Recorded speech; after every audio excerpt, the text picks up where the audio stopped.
All right, sales savages, this is part 2 of the 3-part series to help you master negotiating in sales. And in part 1, what I walked you through of the data around negotiation, how to set yourself up for success, and the negotiation life cycle so you can get that foundation in place. If you haven't seen that yet, go check out that video.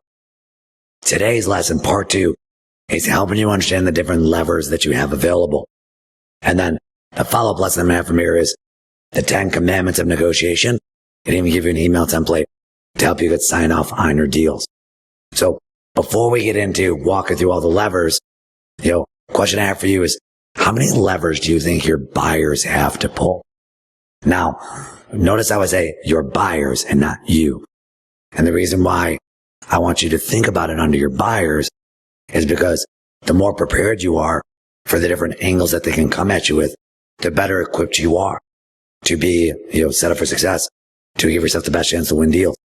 In the last lesson, when I walked through the data around negotiation, the 80% of top performers, and top performer means they achieved at least 150% quote attainment, and say they do extensive research and preparation in advance of the negotiation, whereas only 26% of all salespeople feel like they have the right questions or even know the right questions to ask in advance. So if you don't know the levers you have to pull, of course you're not going to know the right questions to ask. So as I said before, how many levers do you think you have? Is it 3, 5, 7, maybe 10? Well, from what I've seen from my experience and then studying people in the procurement space, 25. That's a lot of levers to pull. So I'm going to walk you through those today as quickly as I can, just to expose you to them, and then the follow-up lesson, talk through how to think about actually executing against them with the 10 commandments. So let's dig right in. So number 1, volume commitments. Pretty straightforward, one of the most common ones people have. So getting them to commit to a higher volume of software to get discounts for better pricing. Very simple. Buy in bulk, right? You may shop at Costco. The more you buy, the more you save. Very simple, very straightforward. Contract duration. How long are they willing to commit to? Because if you can negotiate the contract length, longer terms can give you greater pricing. Because if you think about it under 2 different lenses, there's annual contract value, also known as ACV. Then there's total contract value, also known as TCV. Let's say the contract is $100,000 annually. Well, if you're just going to commit to 1 year, that's a $100,000 commitment. But if you're going to commit to 3 years, that's a $300,000 commitment. So as a company, they're going to reward predictability, and they're going to be more willing to typically discount if there's more of a financial commitment in total. Pricing tiers. So pricing tiers, this is a little bit more advanced, but pricing tiers essentially means based on your level of usage, number of users, however you do it, different tiers can come into effect. So an example of this could be, let's say you're doing a licensing model, which is very common in software. The first 10 users, you're paying, $100 per user per month. Users 11 through 20, they pay, $90 per user per month. When they get to user 75, they're paying $65 per user per month. So on and so forth. So like these are things that you can build in based on, the number of users or the usage level. The consumption model is very common. So let's say it's storage, just for a simple example, the first 10 terabytes of storage, you pay X amount, then after that, the price decreases because you're doing more and more. So it incentivizes them to lean more into the product, use it more, because it saves them money in total. So that's pricing tiers that you build into play. Bundled services.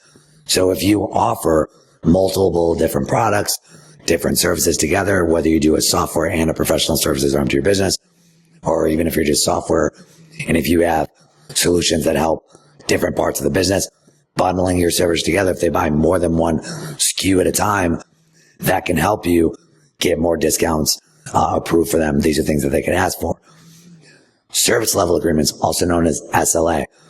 So if you can have clear SLAs in place to make sure that you're delivering on your promises as a company, there could be penalties in place. So a penalty could be, hey, if we submit a support ticket, you're going to get back to us within 24 hours. right? These are things that big companies have built upsells around, having a premium customer support model, right? And having SLAs tied to them. So this is something as a lever that could be negotiated. Flexibility and scalability. So these could be, let's say you're in a seasonal business or you're selling to seasonal customers, right? If they have a big need to up level the amount of people that they have on their team, around the holiday season, let's say they're in the retail space or whatever it is, they're not going to need those people all the time. So if there's flexibility around upscaling or downscaling the amount of usage, whether the amount of users, whatever that could be, these are things that can help be negotiated into the agreement. Termination rights, exit clauses. What are the terms for contract termination? Data ownership. Data is big. When you get in the big, selling in the big leagues, data becomes more and more of a conversation. What does it look like for offboarding and transitioning off the platform, right? These are things that can be negotiated. And a very savvy negotiator is going to think with the end in mind up front, that's where this comes into play. Audit rights. So vendor compliance is big, especially when you're selling in the enterprise space. So make sure that they might ask to audit and look at how you're in compliance. Audit the terms. Make sure everything's above board, especially if you're in regulatory space. This can be something that they could ask. Now, if you're not actively involved in the regulatory, in the legal language, this could be really above your head. Totally get it. Right? This is where you have a legal person on your staff or someone that you have on retainer that can help with these types of things. License metrics. So this goes back to, could be tied to volume commitments. If you look at it back like that, if it's user-based, device-based, consumption-based, all of that can be built into how much they negotiate. Or maybe there's a floor around the usage, or you have to use it at least as much to get charged that much. These are things that you can build into it. Renewal terms. It's quite common for organizations to have automatic renewals in place. They could negotiate not having an automatic renewal in place. They could negotiate a renewal uplift, which is very common for enterprise organization. Let's say, you have it where they negotiate 10% off the price. If you're in a big company, they might be savvy enough to build in language around the renewals that said at the time of renewal, we're going to increase the price up to 5%, but we will not exceed the list price. That's a savvy way that CFOs sneak that language in there to help get the discounts back over time. So they can negotiate that. The savvy ones do. Data security and privacy. I mean, in the technology space, working in software, obviously making sure everything's secure, private. It's going to be big. Breaches happen. There's hackers everywhere. So they're going to want to understand the language and potentially negotiate that. Support maintenance. I mentioned this a few minutes ago. Make sure if there is issues where they need your support, if there's downtime, if there's things you need to communicate with them, make sure it's done in a timely manner to avoid any penalties in the relationship. Benchmarking rights. This is where this is really savvy. This is like 201, 301. But this is where let's say you negotiate a price and then they find out a month later that other people are getting a price that's much lower, right? There could be a way that if they're really savvy to negotiate the right to get back to the table to reopen negotiations before, let's say the 90-day mark of an agreement, or just to make sure they're not taken advantage of. Liability, making sure that if there is a breach or if something happens, they're covered, right? That's a pretty common one. That's pretty standard in the space. So it's not something that gets negotiated a lot, but it can come into play. So these are the part ones. So as you can see, there's a lot of things that you might not be thinking about. So we're going to build on this for part two, because I just want you to understand all the tools that are in your toolbox and also the tools that are in their toolbox that they can pull out so that you can be prepared. Doesn't mean you need to be prepared for every single one, but at least know that it's there, right? So you're not surprised. So data ownership, making sure it's clear who owns the data. In the software space, this is going to be important. Is it their data or is it your data? There could be different parts of your platform where this could be a sticking point. So understand that especially if you're in a very data heavy enterprise environment. Customization and integration. What happens with the integrations? If there is support costs, implementation, if you're using professional services, what does that look like? These are all things that are negotiated in the terms of the agreement. Compliance and auditing. Going back to the auditing, making sure everything, the language is clear, they're audit proof, because it all comes down to making sure that they're not getting taken advantage of and they're not overbuying. Escalation clauses. If there's support issues, is there mechanisms in place or language in place where they have the right to escalate it to leadership, to the executive team, to reopen the conversations? These are things that could be brought up. Again, if you're in a mature organization, I wouldn't worry about a lot of these things because it's taken care of. If you're at an organization that's, no longer a quote unquote startup, but I just want you to know these are conversations that could be had, and I'm sure have been had at some point in your company's history.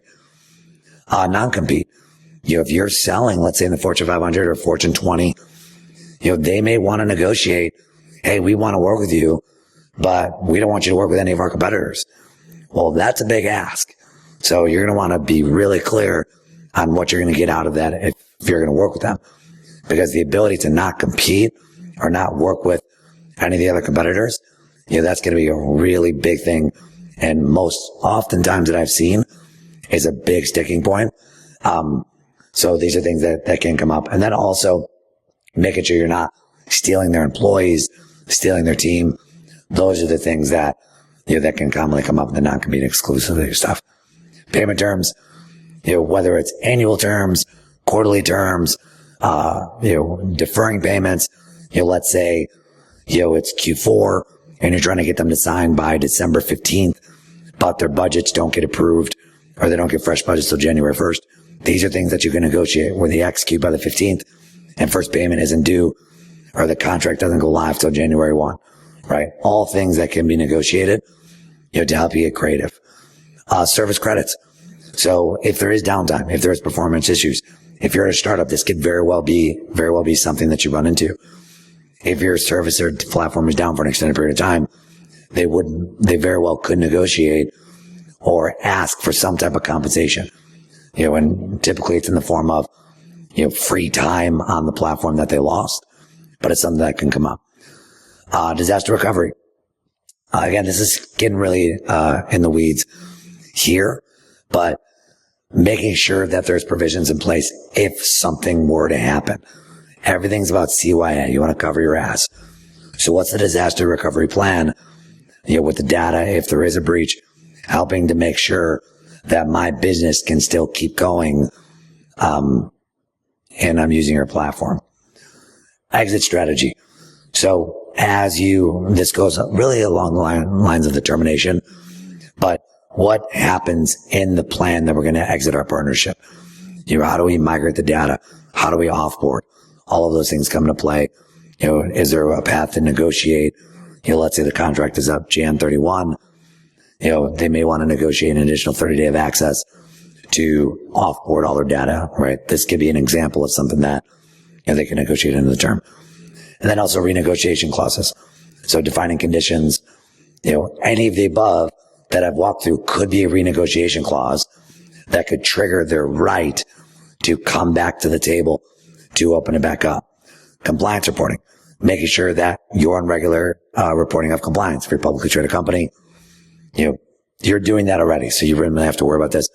But it could be something that could come up. Okay, so there's a lot of levers to pull, and I know this is a really dense conversation, but I just want to let you know all the tools that you have in the toolbox.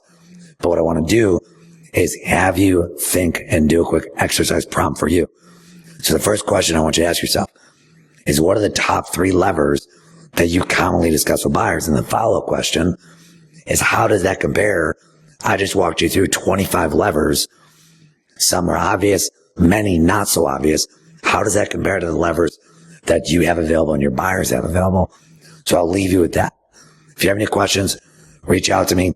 My name is Justin J. Johnson, founder and creator of Beautiful Savage Sales Academy. Use this, implement it, go burn it down. I'll see you in the next video.